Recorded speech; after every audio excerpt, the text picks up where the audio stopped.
یا کوئی ایگریکلچر کا بزنس کر رہے ہیں یا کوئی صنعت لگا رہے ہیں، اس کے ماحول پر کیا اثرات رونما ہو رہے ہیں، اور جو سرمایہ فراہم کر رہا ہے یا سرمایہ لگا رہا ہے، میں اپنی بات ختم کرنے لگا ہوں، اس کو یہ دیکھنا ہے کہ اس سرمایہ کاری کے ماحول پر، انسان پر، فضا پر، ہوا پر اور مجموعی طور پر ہمارے موسم پر کیا اثرات رونما ہوں گے۔ اس پہ آگے بات کرتے ہیں۔ جی جی جوجہ صاحب، یہ ابھی امجد صاحب نے ذکر کیا کہ جی یہ بڑا ضروری ہے کہ ہم دیکھیں کہ ماحول پر کیا اثرات مرتب ہو رہے ہیں، تو یہ ہمارے اوپر کوئی قدغن ہے کہ ہم اس کو دیکھیں، یا ہمیں کوئی اخلاقی ہمارے اوپر جو ہے کوئی دباؤ ہے؟ دیکھیں آخر وجہ کیا ہے کہ ہم ماحول پر اتنے کانشیس ہو گئے؟ دیکھیں جی، ابھی یعنی آپ نے دیکھا ہوگا کہ 2022 میں ہمارے خاص طور صوبہ سندھ میں کیا ہوا کہ ماحولیات پہ کی وجہ سے، یعنی جو ہم کہتے ہیں کہ کلائمیٹ چینج ہے، اس کے کیا اثرات پڑے۔ وہ سیلاب تھا، وہ تباہی تھی، اور آج کل دیکھ رہے ہیں کہ سن رہے ہیں ٹی وی پہ سائیکلون آ رہا ہے، یہ ساری چیزیں۔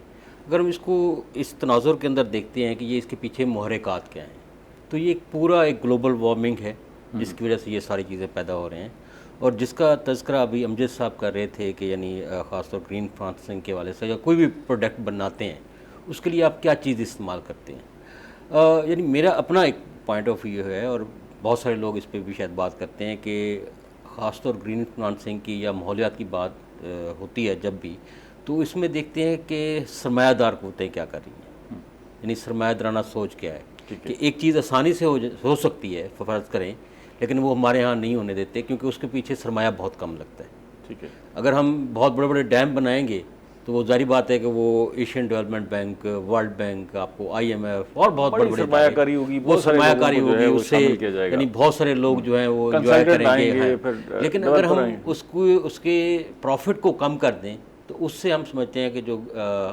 گرین فائنانسنگ کے ذریعے یا چھوٹی سرمایہ داری کے ذریعے ہم اچھے پروجیکٹس جو ہیں وہ لگا سکتے ہیں اپنے ملک کے اندر۔ اس سے یہ ہے کہ لوگوں کو فائدہ ہوگا۔ اس پہ جو یہ سب دیکھتے ہیں کہ وہ کون سے اچھے پروجیکٹ ہیں جو کم سرمایہ سے لگائے جا سکتے ہیں، لیکن میرا سوال یہ تھا کہ ہمارے پاس کوئی ہم کسی بائنڈنگ کا بھی شکار ہیں، ہم کوئی بندھے ہوئے ہیں کوئی بین الاقوامی معاہدے سے کہ ہم نے یہ گرین فائنانسنگ کرنی ہے یا ماحولیات کا خیال کرنا ہے؟ جی دیکھیں، اس حوالے سے ہم اگر دیکھیں کہ جو جس سامراج کی ہم بات کرتے ہیں نا، تو ہم دو دھڑوں پہ سوار ہیں ابھی۔ دیکھا بھی ہوگا کہ آپ نے، اور ہمارے سیاستدان بھی اکثر کہتے ہیں کہ سی پیک کی طرف جایا جائے یا امریکہ کی طرف دوبارہ جائے، کیونکہ ہم پہ اتنا زیادہ پریشر ہے، ہم سوچتے کچھ ہیں اور کرایہ کچھ جاتا ہے۔ یعنی جس طرح ہم یوکرین کی بات کرتے ہیں کہ یوکرین کی وار کے بعد جو ایک بہت بڑا ڈیزاسٹر پیدا ہو رہا ہے، یعنی خاص طور معاشی سسٹم، تو یہ دباؤ ہو گیا نا یورپ کہ جو عالمی بلاکس ہیں وہ ظاہر ہے ہمیں دھکیل رہے ہیں۔ ہم اگر یہ ڈیسائیڈ کر لیں کہ ہم کس طرف جا رہے ہیں، کس بلاک کا حصہ بننے جا رہے ہیں، تو ہمارے لیے بہت ساری چیزیں آسان ہو جائے گی۔ اچھا اب صاحب، اس پہ کوئی انٹرنیشنل ایگریمنٹس بھی ہیں جن کے ہم پابند ہیں کہ جی ہم نے ماحول کا خیال کرنا ہے؟ جی ڈیفینیٹلی ہے، میں ان کا ذکر کرتا ہوں، لیکن میں پہلے آپ کی اخلاقیات کی بات کی تائید کروں گا کہ ہماری اخلاقیات ہے جہاں پر سرمایہ کاری ہو رہی ہے، جہاں انفراسٹرکچر بن رہا ہے، جہاں ماسیو انفراسٹرکچر بن رہا ہے، چاہے وہ صنعت کے حوالے سے ہے، چاہے وہ اوور ہیڈ برج کے حوالے سے ہے، چاہے وہ ڈیم کے حوالے سے ہے یا کسی اور صنعت کاری کے حوالے سے ہے، اگر ارد گرد کے گاؤں، بستیاں، لوگ جو وہاں سینکڑوں ہزاروں سالوں سے رہتے ہیں، اگر ان کی زندگی متاثر ہو رہی ہے، اگر انسانی زندگی متاثر ہو رہی ہے، اگر ماحول اور موسمیات متاثر ہو رہے ہیں، تو ہمارا اخلاقی فریضہ ہے کہ ہم اپنے ماحول کا خیال کریں، چاہے کوئی بین الاقوامی معاہدہ ہو یا نہ ہو۔ اب ہم آتے ہیں معاہدوں کی طرف۔ ڈیفینیٹلی معاہدے ہیں، اور ان معاہدوں کا پاکستان پابند ہے کیونکہ پاکستان نے توثیق کی ہے۔ میں اس طرح کے بین الاقوامی مالیاتی فنڈ وغیرہ ان کا ذکر نہیں کر رہا، کچھ اور ایسے شرائط اور ضوابط ہیں جو پوری دنیا کے ممالک نے بیٹھ کر طے کیے ہیں، جس میں پیرس کلائمیٹ ایگریمنٹ ہے، اس میں فائنانسنگ کے ساتھ ساتھ اوورآل کاربن ایمیشن کو ریڈیوس کرنا ہے، گرین فائنانسنگ اس کا ایک انسٹرومنٹ ہے یا ٹول ہے۔ ریاست پاکستان نے یا اسٹیٹ بینک آف پاکستان نے 2017 میں گرین بینکنگ گائیڈ لائنز مرتب کی ہیں۔ اچھا، گرین بینکنگ گائیڈ لائنز کے مطابق کچھ شرائط و ضوابط ہیں۔ وہ شرائط و ضوابط یہ بھی کہتے ہیں کہ جتنے مالیاتی یا ترقیاتی ادارے ہیں جو ترقیات کے لیے فنڈ کرتے ہیں، جسے ڈیولپمنٹ فائنانسنگ کہتے ہیں، کمرشل فائنانسنگ کہتے ہیں، انٹرنیشنل فائنانسنگ ہے، اور مائکرو فائنانسنگ ہے. جب بھی آپ کوئی پروجیکٹ کرنے جائیں, کوئی وہاں سرمایہ کاری کر رہا ہے, اس کو چاہے کمرشل بینک آپ کو دے رہا ہے لون, یا گورنمنٹ آف پاکستان خود کوئی پروجیکٹ کر رہی ہے, یا کوئی انٹرنیشنل کمپنی آ کر یہاں کوئی اپنا بزنس انسٹال کرتی ہے, چاہے پیٹرولیم کا بزنس انسٹال کرتی ہے, یا یہاں پر کوئی لارج اسکیل انفراسٹرکچر کا پروجیکٹ ہو رہا ہے, اس کے لیے یہ ضروری ہے کہ سب سے پہلے وہ ماحولیات کا جائزہ لیں کہ یہ کتنے اسکوائر کلومیٹر ہے, آس پاس کون سے لوگ رہتے ہیں, ارد گرد کی جنگلی حیات اور اس کے علاوہ چرند پرند حیوان, اس کی فضا, کون لوگ رہتے ہیں, فضا سے, زمین سے, اچھا یا اس کا یہ جو پانی. سرکاری سطح پر تو اس کی پاسداری کی جا رہی ہے, جو بھی پروجیکٹ لگتا ہے تو اس میں پہلے انوائرمنٹل جو ہے سروے بھی ہوتے ہیں, اور انوائرمنٹل کے حوالے سے, انوائرمنٹ کے حوالے سے رپورٹ بھی جاری ہوتی ہے, تب کام ہوتا ہے. لیکن نجی شعبے میں تو اس کا کوئی خیال نہیں رکھا. نہیں, دونوں میں نہیں ہوتا, نہ نجی شعبے میں ہوتا ہے نہ سرکاری شعبے میں ہوتا ہے. میں یہ نہیں کہہ رہا کہ ہرگز نہیں ہوتا ہے, لیکن اتنا ہے کہ جو اس حد تک ضرورت کے تحت جو ہے بین الاقوامی معیار ہیں یا ماحولیاتی جائزے کے جو معیار ہیں اس کے مطابق ہم میٹ نہیں کرتے, اور بہت سی اوقات میں وہ متنازع ہو جاتا ہے. ایک ادارہ کچھ کہتا ہے, دوسرا ادارہ کچھ کہتا ہے, تیسرا ادارہ کچھ کہتا ہے. بعض صورتوں میں, مثال کے سندھ میں سرکول تھرکول پروجیکٹ کا اگر میں ذکر کروں تو اس مختلف سرکاری اداروں کی رپورٹ بھی متفرق ہوتی ہے. سرکاری سطح پر ضرور ہوتا ہے لیکن اس کا معیار درست نہیں ہوتا, متنازع ہوتا ہے, اور اعداد و شمار پر یا اس جائزے پر اتفاق نہیں ہوتا. اور جہاں تک نجی شعبہ ہے, نجی شعبہ کیونکہ ہم کہتے ہیں کہ یہاں پر آئیں, سرمایہ کاری کریں, زیرو ٹیرف پر سرمایہ کاری کریں, ہم انہیں انڈسٹریل زون فراہم کرتے ہیں, ہم انہیں ٹیکس سے منہا قرار دیتے ہیں, تو پھر ماحولیاتی جائزے سے بھی کمپرومائز کر لیتے ہیں, سمجھوتا کر لیتے ہیں کہ جی ٹھیک ہے, اس لیے نہیں انڈسٹری لگ جائے, جس طرح بھی لگ جائے, انڈسٹری لگ جائے, روزگار پیدا ہو, اور لوگوں میں ایک طرح سے بے روزگاری یا انتشار یا بدامنی نہ ہو, کیونکہ بے روزگاری اس کا ایک ذریعہ ہوتا ہے. ایک وقفہ جی لیں. یہ ناظرین ہمارے ساتھ رہیے گا, ملتے ہیں چھوٹی سی بریک کے بعد.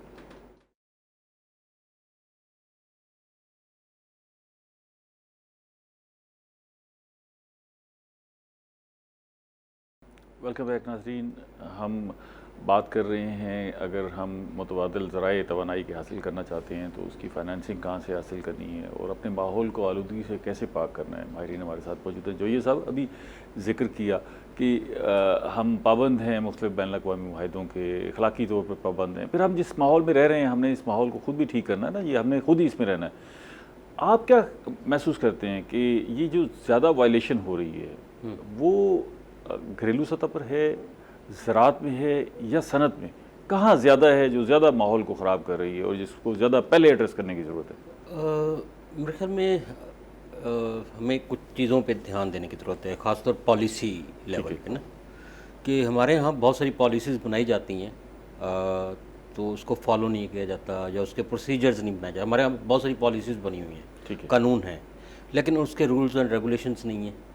اس کو دیکھنے کی ضرورت ہے. وہ تو تقریباً ہر شعبے میں اور اگر وہ ہے تو کیا اس کو ادارہ امپلیمنٹ کرنے کی اس میں صلاحیت ہے, اس میں اس طرح کے لوگ ہیں؟ کیونکہ ہمارے بہت سارے اداروں میں ایسے لوگ بیٹھے ہیں جن کی کنسیپچول انڈرسٹینڈنگ نہیں ہے. ایک پالیسی بن گئی, اب رولز اینڈ ریگولیشن بھی ڈیفائن ہو گئے, اب اس کو امپلیمنٹ کیسا کرنا ہے اس بندے کی انڈرسٹینڈنگ نہیں ہے. تو یہ ساری چیزیں ہیں پالیسی سے لے کے, اور ہم نیچے تک اگر آئیں جو ادارے ہیں تو ان کو دیکھنے کی ضرورت ہے.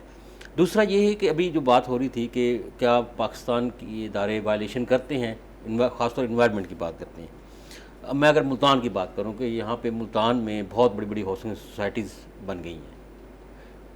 جو ہمارا مقامی محکمہ ہے ڈسٹرکٹ لیول پہ, ضلع کے لیول پہ, جو انوائرمنٹ ڈپارٹمنٹ کہلاتا ہے, کیا اس نے ان سوسائٹیز کے لیے جو رولز اینڈ ریگولیشنز ہیں یعنی انوائرمنٹ پروٹیکشن کے لیے, کیا اس نے فالو کرائے یا فالو کی ہے؟ شاید کاغذوں میں ہو بھی گئی, شاید کاغذوں میں ہوگی. یعنی آپ نے اگر ایک درخت آپ کے روڈ پہ آ رہا ہے تو اس کے متبادل ایک درخت اور لگنا چاہیے. ٹھیک ہے. تو یہاں پہ ہم دیکھتے ہیں کہ بہت سارے درخت, لاکھوں درخت اجاڑ دیے. تو وہ یعنی بات ہے انوائرمنٹ پالیسی موجود ہے لیکن اس پہ عمل درآمد نہیں ہو سکتا. یعنی وہ جس کی لاٹھی اور اس کی بھینس والا حساب ہے. تو ہمیں اس طرح سے دیکھنا چاہیے. میں ایک مثال دیتا ہوں کہ ابھی ہم یعنی بہت سارے ملکوں میں دیکھتے ہیں جو انرجی کرائسس پوری دنیا میں ہے. یہ نہیں ہے کہ اب یورپ میں بھی ہے. یورپ میں ہائیڈرو پاور اور اس طرح کی انرجی تھی جو گیس سے چلتی تھی یا پیٹرول سے چلتی تھی. اب وہ اس وار کے بدلے اب وہ گرین انرجی پہ آ رہے ہیں. یعنی جو ایک ہے جو نقصان دہ نہ ہو ماحول، کیونکہ جب ریسورسز آپ کے پاس ختم ہو جائیں، چاہے وہ جنگ کی صورت میں ہو چاہے کسی صورت میں ہو، تو وہ الٹرنیٹیو ریسورسز آپ کو ڈھونڈنے پڑتے ہیں. بالکل. لیکن بدقسمتی سے پاکستان کے پاس بہت سارے الٹرنیٹیو ریسورسز ہیں، لیکن ہم انہیں یعنی اگر ہم کوسٹل ایریا کی بات کریں، اپنے 700 کچھ کلومیٹر ہے ہمارا سندھ میں اور بلوچستان کے اندر، وہاں پہ ونڈ انرجی ہم بنا سکتے ہیں اور کئی ہزار میگا واٹ بنا سکتے ہیں، مفت کی ہے. لیکن وہ میں نے جو پہلے بات کی کہ اب باہر سے تیل آئے گا، وہ ایک محکمہ منسٹری کے پاس آئے گا، پھر منسٹری سے اداروں کے پاس جائے گا، پھر اداروں سے صوبوں کے پاس جائے گا. وہ ایک پروسیس ہے اور اس میں دیکھیں کہ کتنی کرپشن ہو سکتی ہے. لیکن جو ونڈ انرجی ہے وہیں پہ آپ جا کے کچھ چیزیں لگائیں. جو یہ سب دنیا حیران ہے کہ پاکستان جیسا ملک بھی انرجی کے کرائسس کا شکار ہے. صرف دریائے سندھ پر جو انرجی پروڈیوس کرنے کی صلاحیت ہے وہ 50,000 میگا واٹ ہے صرف دریائے سندھ پر. مطلب ایک اگر دریا کی ہائیڈرل انرجی کی ہم بات کریں، جس کی آپ بات کر رہے ہیں ونڈ کی، وہ ظاہر ہے 750 کلومیٹر کی کوسٹل لائن ہے، اس پہ ہم جتنا مرضی لگائیں، اور پھر اندرون سندھ تک جو ہے بلوچستان میں بھی. بالکل. اچھا، پھر جو سولر انرجی ہے، مطلب اس میں تو سورج ہمارے پاس جتنا چمکتا ہے، اور یعنی ہمارے پاس 7 ماہ گرمی ہوتی ہے، یعنی آلموسٹ پورے پاکستان کے اندر 7 ماہ جو ہے آپ کو روشنی فل ملتی ہے. اور اگر آپ سولر پہ کنورٹ ہو جاتے ہیں، یعنی اگر گھریلو سطح پہ جس طرح آپ نے بات کی کہ اگر آپ گھروں کی حد تک جا کے سبسڈی دیتے ہیں یعنی مڈل کلاس کو، تو آپ کا بوجھ کم ہو جائے گا، انرجی کرائسس ختم ہو جائے گا. جو ہم بچپن میں تھے تو تب بھی یہ سنتے تھے کہ لائٹ آ گئی، لائٹ چلی گئی، اور اب ہم اتنے بڑے ہو گئے ہیں اور اب بھی یہی سنتے ہیں کہ لائٹ کب آئے گی، کتنے گھنٹے کی لوڈ. ان حالات میں بھی جب دنیا کہیں آگے نکل گئی ہے، ہمارا جو شارٹ فال ہے 5,000 میگا واٹ ہو گیا، اور یہ بڑا آسان رستہ ہے جو جس طرف آپ نشاندہی کر رہے ہیں کہ اگر ہم ادھر آ جائیں تو آگے بڑھنے کے بڑے مواقع. بلکہ میں تو کیونکہ یہاں اس پروگرام میں زیادہ تنقید کریں تو بہت سارے ہمارے یہاں بہت سارے معاملات سیاسی ہیں، آپ کھل کے بات بھی نہیں کر سکتے. ابھی ہم بہت ساری فنڈنگ، وہ 400-500 ارب روپے کی فنڈنگ لوگوں کو امداد کی صورت میں کر رہے ہیں. اگر یہی انہیں سولر پلیٹس کی صورت میں کر دی جائے تو ون ٹائم اگر آپ ان کو سپورٹ کریں گے تو ان کے لیے ہمیشہ کے لیے مسئلہ بجلی کا حل ہو جائے گا. اچھا امجد صاحب، یہ جس پہ ہم بات کر رہے تھے ابھی کہ ہمیں الٹرنیٹیو انرجی کی طرف جانا چاہیے، آپ کیا سمجھتے ہیں کہ ہماری ان تینوں شعبوں میں، گھریلو، ڈومیسٹک جو ہو گئی، اور انڈسٹری ہو گئی، اور ایگریکلچر ہو گئی، پہلے ہمیں کس کو فوکس کرنا چاہیے؟ یہ بیک وقت تینوں کو جو ہے ساتھ لے کے چلنا چاہیے؟ اس میں کوئی ترجیح نہیں ہے، تینوں چاروں شعبوں کو بیک وقت دیکھا جا سکتا ہے، کیونکہ ہم گرین فائنانسنگ کے حوالے سے بات کر رہے ہیں. اور پہلے جیسا کہ آپ نے سوال کیا، پاکستان میں اس کا سسٹم اور سٹرکچر کچھ اس طرح ہے کہ پہلے انوائرمنٹل پروٹیکشن ایجنسی ہوتی تھی. 18ویں ترمیم کے بعد کیونکہ بہت ساری چیزیں ڈیوالو ہو گئی ہیں، تو ہمارے پاس سندھ انوائرمنٹل پروٹیکشن اتھارٹی ہے، پنجاب انوائرمنٹل پروٹیکشن اتھارٹی ہے، بلوچستان اور اسی طرح خیبر پختونخوا کی انوائرمنٹل پروٹیکشن اتھارٹی اپنے سارے صوبوں کی. ہاں، ان کے پاس یہ اتھارٹی حاصل ہے کہ جب بھی کوئی پروجیکٹ ہو رہا ہے اس سے پہلے نہ صرف اپروول لیں بلکہ انوائرمنٹل امپیکٹ اسیسمنٹ کروائیں. ٹھیک ہے. اور انٹرنیشنل انوائرمنٹل اسیسمنٹ 2 پرنسپلس ہیں. اور پھر آتے ہیں ہم فائنانسنگ پر. اب فائنانسنگ کے کئی شعبے ہیں، چاہے وہ ADB فائنانس کر رہا ہو، ورلڈ بینک فائنانس کر رہا ہو، WB فائنانس کر رہا ہو، کیونکہ ہمارے جو ہیوج انفراسٹرکچر ہے اس میں ان کی فنڈنگ ہوتی ہے، تو اس کی impact assessment, initial impact assessment بہت زیادہ ضروری ہے. یہ مالیات، یہ فنڈنگ ہو بھی رہی ہے انٹرنیشنلی؟ جی بالکل، ڈیفینیٹلی ہو رہی ہے. وہ ہم سے گھبرائے ہوئے ہیں ہمارے حالات سے، یا واقعی یہ چاہتے ہیں کہ بھئی ان کو؟ نہیں، دونوں چیزیں ہوتی ہیں، بزنس بھی ہوتے ہیں. اب کیونکہ دنیا جو ہے ایک گلوبل ویلیج ہے، لوگ بھی، ماحول بھی، ہوا، فضا ایک دوسرے سے جڑے ہوئے ہیں، سب پر اثرات پڑتے ہوئے ہیں، تو اس کو جامع فریم ورک میں دیکھنے کی ضرورت ہے. اب آخری پہلو جس کا آپ ذکر کر رہے ہیں اس میں ہو رہا ہے لیکن تعطل کا شکار رہا ہے. گرین بینکنگ کے حوالے سے کوئی 2018-19 میں 600 ملین روپے کمرشل بینکس کو دیے گئے تھے، اور 4 سے 6% انٹرسٹ پر. 4 سے 6% انٹرسٹ پر پورے پنجاب میں اور کسی حد تک سندھ میں، باقی صوبوں کا مجھے زیادہ پتہ نہیں ہے، کوئی ہزاروں لوگوں نے اس سے فائدہ اٹھایا ہے. لیکن اس میں افسوس کی بات یہ ہے کہ انٹرپرینیورشپ میں یا مینوفیکچرنگ میں کم لوگ آئے ہیں. اچھا. ایگریکلچر سائڈ پر یعنی 90%، 10 میں سے 9 لوگ جنہوں نے سولر فائنانسنگ کا، ہاں سولر پینلز کا، وہ ایگریکلچر سائڈ پر ہے.